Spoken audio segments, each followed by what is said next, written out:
I looked at my tripod. It stood in the corner, rigid, unyielding, demanding perfection. "Not today, teapot," I whispered. "Today we embrace the wobble." I hoisted the camera onto my shoulder. Immediately, the frame began to bob and weave, syncing perfectly with my heartbeat.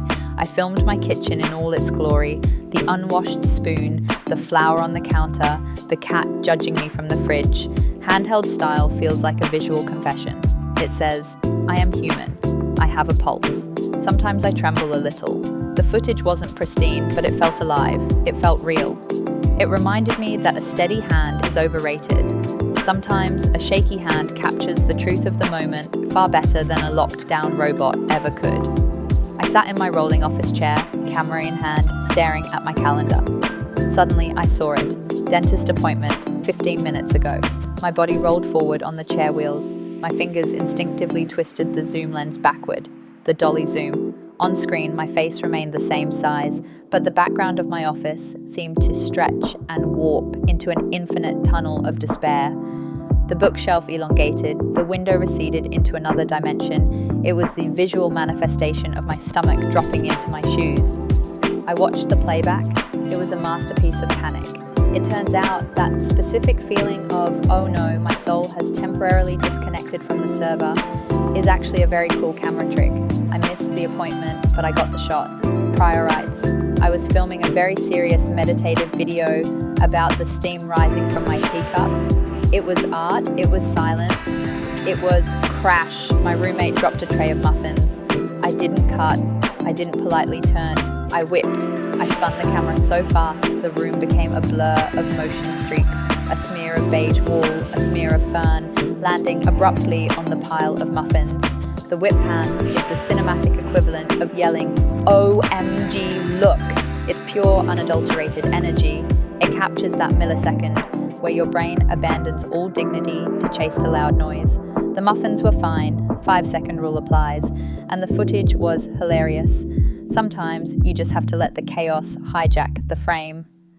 I sat in the dark living room, looking like a haunted Victorian ghost. I need support, I announced. Enter the squad. First, I turned on the key light, a tall floor lamp. It hit my face at a 45-degree angle. Bam! I had definition. I had purpose. You're the star, the key light shouted, but the shadows on the other side of my nose were deep and moody, too moody. Enter the fill light, a softer lamp with a shade. It stepped in on the shadow side, whispering, hey, let's soften those edges. Let's be kind to ourselves. The drama melted away. Finally, the backlight, a clip-on reading light clamped to a bookshelf behind me. It hit the back of my hair, creating a glowing halo. You are separate from the background, it promised. You are distinct and divine.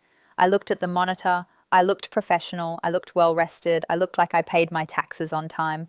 It wasn't just illumination. It was a team effort. We all need a key to motivate us, a fill to soften the blows, and a backlight to make us shine.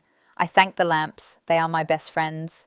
I arrived at Shaolin-style training with the naive optimism of someone who has only seen Kung Fu in movies. Instead, the first thing we did was horse stance. My thighs replied, Shaolin begins with betrayal. Shaolin Kung Fu felt like monastic cross-training, stances that build roots, conditioning that builds grit, and repetition that sands down your ego until it stops trying to negotiate with reality. Emotionally, Shaolin practice taught me something humbling. Confidence isn't a mood, it's a result.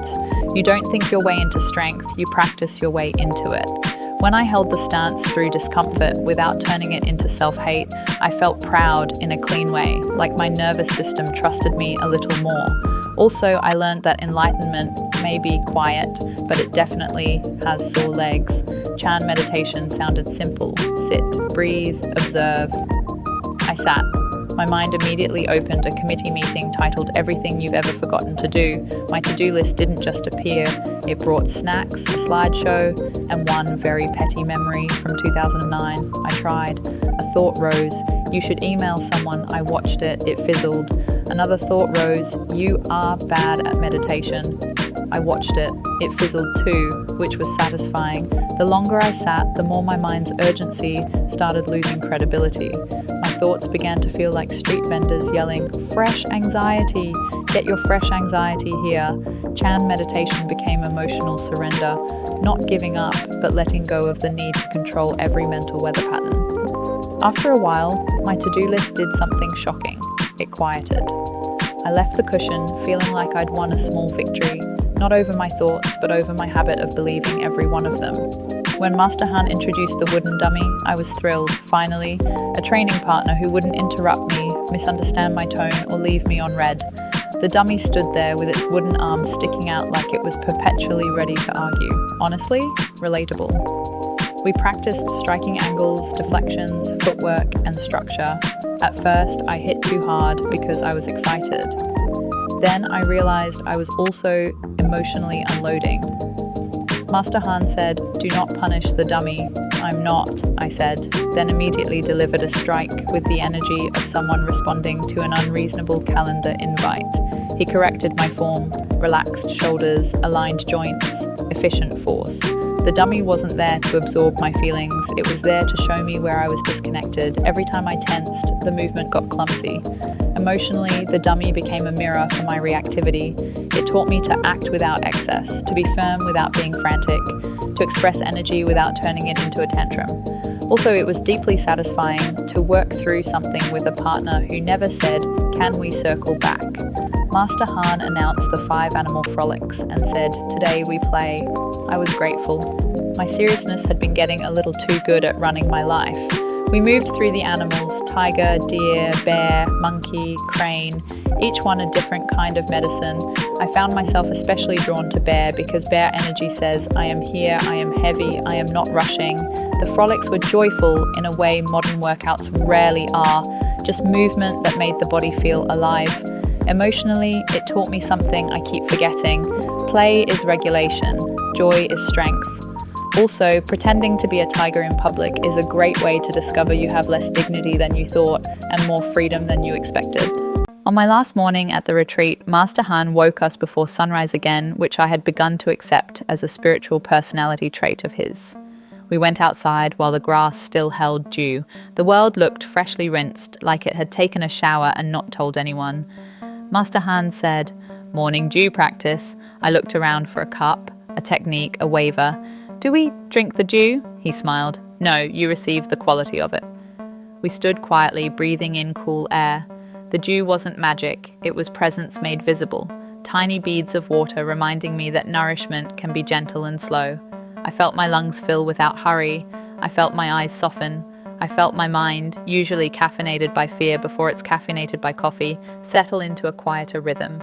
Emotionally, it was like hydrating from the inside, not with liquids, but with simplicity, cool air, stillness, the sensation of being alive before the day starts asking for things. It taught me to begin my day by meeting myself first, rather than being immediately seized by tasks. When I eventually drank my coffee, it felt less like a rescue operation and more like a pleasant accessory, which is the healthiest relationship I've ever had with caffeine. Master Han guided us through a visualization. See your body as jade, clear, strong, luminous.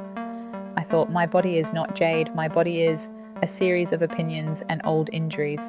But I tried anyway. I pictured a soft green glow filling my bones, my organs, my skin, something clean and valuable, not because it's perfect, but because it exists. Jade is durable, Master Han said. It holds its shape, it does not rush. As I imagined myself as jade, my internal critic tried to interrupt. Yes, but what about your flaws? The visualization answered without argument. Jade has veins, jade has imperfections, that is part of its beauty. That hit me in the chest.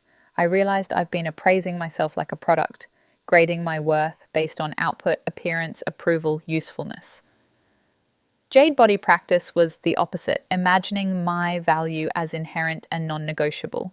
Emotionally, it was radical. It wasn't arrogance, it was dignity. It was remembering I'm not a spreadsheet item that can be downgraded by one bad day. I left the meditation thinking, if I can carry this feeling home, Monday can't appraise me, Monday can only happen. I remain priceless. On my final walk with Master Han, I asked the question I'd been carrying since day one. So what is the end of the path? He looked at me like I'd asked where the sky ends. Return, he said, to the origin. And what is the origin? I asked. He tapped my lower belly gently. Here, breath, presence, before your stories. I thought about everything I'd learned: breath regulation, yielding, stillness, patience, playful seriousness. All of it somehow kept pointing back to the same thing: stop leaving yourself. Return to the origin felt like the comforting plot twist where you realize the treasure wasn't at the end of the quest. It was the ability to come home to your own body again and again. The origin isn't a place you reach once, it's a practice you repeat. That night, back in my room, I lay down and took one slow breath. No striving, no proving, just returning. And yes, there was a nap, a very good nap. Not as an escape, but as a reunion with simplicity, my body resting, my mind quiet, my spirit finally not multitasking. The journey's goal wasn't becoming someone else, it was remembering I was already here. High-fiving bricks consensually is funny, but learning to be firm without rage, that's real power. When I heard iron shirt, I assumed it meant becoming invincible. Master Han corrected me immediately. It is not invincibility, he said. It is resilience. Iron shirt training involved breath, posture, and whole body tension regulation. It felt like building a protective field that wasn't armor made of hardness, but armor made of coherence. He tapped my abdomen lightly while I breathed and held alignment. If I tensed in panic, I felt brittle. If I stayed relaxed but connected, the body received the pressure. Emotionally, this was huge. I've been wearing the wrong kind of armor. Emotional armor made of defensiveness and overthinking. It protects me, sort of, but it also keeps everything out, including joy. Iron Shirt suggested a better strategy: be protected without closing the heart.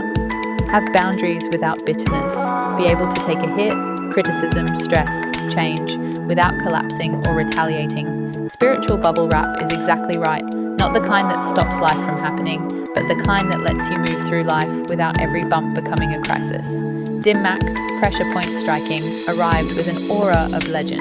The death touch, the original off switch. Master Han's tone changed when he taught it. This requires restraint. He explained pressure points in practical terms: nerve clusters, vulnerable areas, disruptions to balance and function. Not supernatural, but serious. It was anatomy plus timing plus ethics. He demonstrated gently on my arm, light pressure in a specific spot, and I felt a strange, shocky sensation, like my body had briefly lost Wi-Fi. That, he said, is why you do not play. The emotional lesson was immediate. Knowledge is power, and power requires virtue. Dim Mac wasn't about becoming dangerous, it was about becoming responsible. Even in everyday life, pressure points exist. Words that trigger, topics that wound, power dynamics that can shut someone down. You can turn someone off emotionally with one careless strike. Dim Mac taught me to choose impact wisely. Not everything needs force. Not every argument needs the vulnerable point. Real mastery is the ability to not press the button just because you know where it is. Still, turn it off and on again for body circuits is hilariously accurate. Except in real life, please don't reboot people without consent. Qigong was the practice that made me realize I'd been living like a phone at 12%. Technically functioning, but one notification away from collapse. Master Han said, practice Qigong every day. I said, how long? He replied, long enough to remember you have a body. We did simple movements, raising and lowering the arms with breath, opening and closing the chest, gentle twists, sinking and rising. Nothing flashy, but the effect was immediate. Warmth, calm, a quiet buzz of vitality. Qigong felt like plugging into a power source that had been available all along. Breath plus attention plus gentle movement. No USB-C required, no app, no subscription, just consistency. Emotionally, Qigong became my reset button. When I felt scattered, it gathered me. When I felt tense, it softened me. When I felt low, it warmed me. It taught me that energy isn't only something you have or don't have, it's something you can cultivate. Also, it made me less cranky, which is a gift to everyone, including the grumpy cat in my mind. The 8 brocades returned like an old friend who always shows up with good posture and gentle advice. Each movement had a poetic name, which made me feel cultured even while wearing training clothes that screamed person who has accepted sweat as a lifestyle. As I moved through the sequence, lifting, pulling, twisting, expanding, I felt the body open in places that stress had quietly closed. My ribs moved, my shoulders softened, my spine unwound like it had been holding secrets. Master Han said this nourishes the organs. said, "My organs deserve nice things." He nodded, "Yes, and so does your mind." That was the real effect. The brocade smoothed my internal state. Emotionally, it was like wringing out anxiety and hanging it up to dry. The practice didn't force happiness. It created spaciousness where happiness could visit. Stretchy silk for your organs, no sewing required, is exactly how it feels. Gentle, elegant, practical. Like your body is being reminded kindly that it's allowed to feel good. When Master Han announced Zhanzhuang, I expected something dynamic. Instead, he said, "Stand." That's it. Just stand. Arms rounded like hugging a tree, knees soft, spine tall. Within 60 seconds, my legs started shaking like they were trying to send Morse code to my ancestors. Why are we like this? Master Han walked around, adjusting people gently. He stopped behind me and said, "You are working too hard." "I'm standing," I hissed. "I'm literally not doing anything."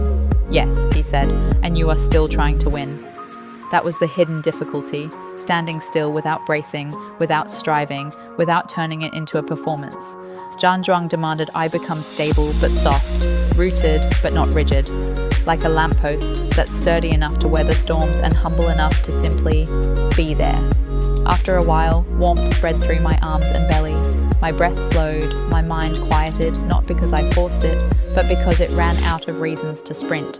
I felt like I was glowing from within, which sounds dramatic, but mostly felt like being calmly plugged into the earth. Emotionally, Zhanzhuang became practice for life, staying present without collapsing or overreacting. The art of holding yourself up gently, like you're worth supporting, even when nothing exciting is happening. Taoist Diet Day was humbling because I arrived with modern expectations, rules, restrictions, guilt, maybe a dramatic detox that makes you see your past lives. Instead, Master Han said, "Eat simply, eat light, stop eating like your emotions are starving." I felt personally addressed. Meals were warm, moderate, mostly plant-based, not heavy. I noticed how my body felt afterward, clear, steady, not sleepy. My mind was calmer too, which I found offensive because I'd been relying on heavy meals as a socially acceptable way to sedate my feelings. Too much food creates stagnation, Master Han explained. A heavy belly makes a heavy mind. This wasn't about moralizing food, it was about sensitivity, noticing what nourishes versus what numbs. Eating light didn't make me spiritually superior, it made me emotionally more available. Less foggy, less irritable, less likely to spiral because my digestion was staging a rebellion. I learned to eat with the same principle as practice. Enough, not excess. Enjoyment, not punishment. And yes, sometimes a donut is medicine too, just not if you're using it as emotional duct tape. One evening I asked Master Han, "What do Taoists do when they feel lost?" He said, "Sometimes they pray, sometimes they consult the celestial masters." I pictured a heavenly help desk. Press 1 for chi issues, press 2 for existential dread, press 3 if your inner peace is buffering. He told stories of the celestial masters' tradition, rituals, prayers, ethical living, community guidance. Not magic fixes, but a framework for support. When your inner system glitches, you don't just blame yourself, you reach out, realign, and ask for help. This concept made me unexpectedly emotional. I'm used to treating struggle as a private failure. If I'm anxious, I assume I'm defective. If I'm sad, I assume I'm behind. Celestial Masters represented something kinder, the idea that humans have always needed support, structure, ritual, teachers, community, reminders. Master Han called it centered readiness, which sounded like something a luxury hotel offers in the spa brochure. "You are ready," he said, "but you are not tense." I tried it immediately because I am nothing if not eager to audition for inner peace. I stood in a relaxed stance, knees soft, spine tall, breath low. Then he suddenly clapped near my ear.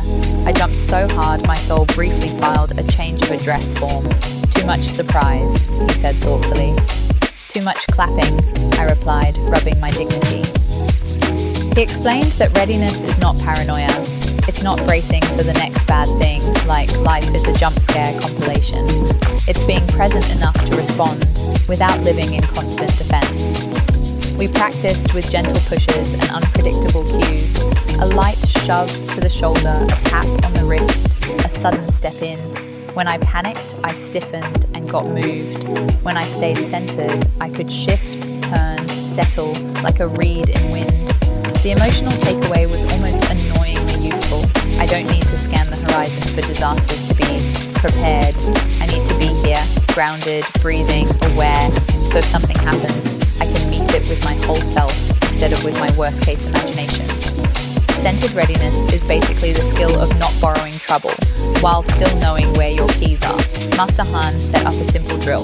Walk forward, he would attack lightly from different angles, and I would respond. The first time I tried to remember techniques, my mind started flipping through its filing cabinet. Was that a parry, a block, a polite apology? I hesitated. Master Han lightly tapped my shoulder and I stumbled. Too slow, he said, not unkindly. You are thinking, not responding. He showed me again. Minimal movement, right timing, no drama. Adapt, he said. Do not insist. We repeated the drill. This time, I stopped trying to execute the perfect response and instead focused on one thing: stay balanced. When a push came, I turned. When a tap came, I yielded. When he stepped in, I stepped out. It felt like learning to converse with chaos instead of arguing with it. And it made me think about my life outside the courtyard, how I cling to plans as if they're flotation devices. When the plan changes, I panic because I'm attached not just to the outcome, but to the idea that I'm safe only when things go as expected. Adaptive response taught me a gentler truth. Safety can come from skill, not certainty, from flexibility, not control, from the ability to adjust without self-punishment. Also, it taught me something deeply practical. If I stop freezing every time life surprises me, I will fall down less, physically and emotionally. That evening, I sat alone near the stream. I wasn't meditating in a heroic way. I was mostly sitting, because sitting is underrated. I noticed how different I felt compared to when I arrived. Not new me, not perfect me, just more whole. Like my body and mind had stopped being roommates who passive-aggressively label the fridge shelves. Before this retreat, my spirit was always somewhere else, trying to be better, faster, more acceptable. My body was left behind, carrying tension like unpaid emotional rent. Training had been a steady reconciliation, breath pulling the mind down, posture lifting the heart up, movement teaching my thoughts to stop sprinting. Master Han sat beside me and said, "You look more integrated." I blinked. "Do I look less like a floating stress balloon?" He smiled. "Yes, more like a person." Integration, I realized, isn't a mystical achievement. It's an ongoing agreement inside yourself. I won't abandon you. It's letting your body be a home, not a machine, letting your spirit be present, not always escaping into fantasies of future improvement. For emotional well-being, this was everything. When body and spirit cooperate, feelings don't have to scream to be heard. They can speak normally, and you can listen without collapsing. The next morning, Master Han had us do partner work again, but this time he emphasized timing over technique. "Do not rush," he said. "Do not delay. Enter when the door opens." I laughed. My life has mostly been me trying to enter when the door is closed and then taking it personally. He nodded, as if I'd just recited a classic text. In the drill, whenever I tried to act early, anticipating, Master Han neutralized me easily. Whenever I waited too long, the moment was gone. But when I relaxed and watched, I could feel the opening, a slight shift in weight, a tiny gap, a breath.